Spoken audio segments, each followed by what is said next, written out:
When you declare a variable, you will need to assign the data type as well as assign the variable name. Here you can see we're in Visual Studio, the developer environment for Dynamics 365.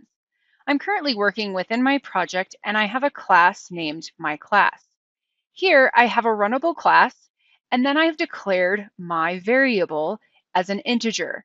I have set my integer value at 23. Here on line 11, you can see I'm going to display an info log that will take my integer and display it as a string format. Here, I just want to display the value of my vehicle code. When I want to run this, I'll click Control F5 to run this without debugging. Once this runs, a browser window will display, and I expect to see an info log with the current value of 23 to display. As you can see, the class runner displays because this is a runnable class with our main method, and we have here our info log that's displaying the current value of my variable, my vehicle code. Conditional statements are used to determine if a block of code should be executed. As noted, there are different types of conditional statements. The one that we have here is an if-else statement. Here, with the if-else statement, the statement checks if the expression is true. If the statement is true, the code in the if statement here will execute. If this is not true, our else statement will be executed. So here, our integer called oil change is set to 3.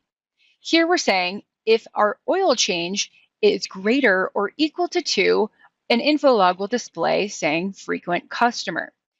If our oil change value is not greater than 2, the else statement will execute and an info log should display saying first time customer.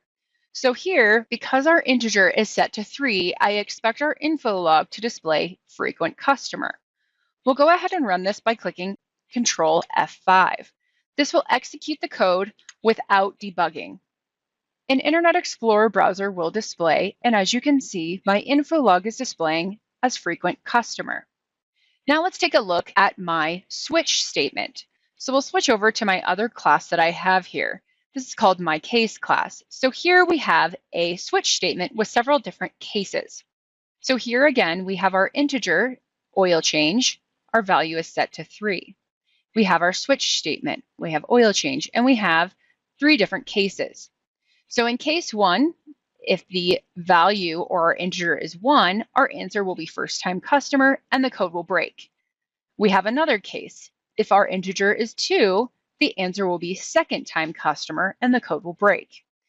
Next, we have our third case. If the value is 3, we will get an answer frequent customer. So in this case, I expect our info log to display with frequent customer. Now, if none of these cases are met, our default will display as loyal customer and the code will break and the info log will display. Here you can see we're specifying we have our info log displaying in a string format and we're showing the answer. So again, I need to go ahead and run this, but first I need to set my startup object to my case class. It's currently set as my class.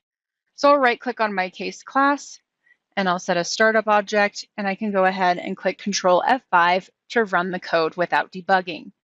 Again, I'm expecting my answer to be frequent customer. As you can see, frequent customer displays.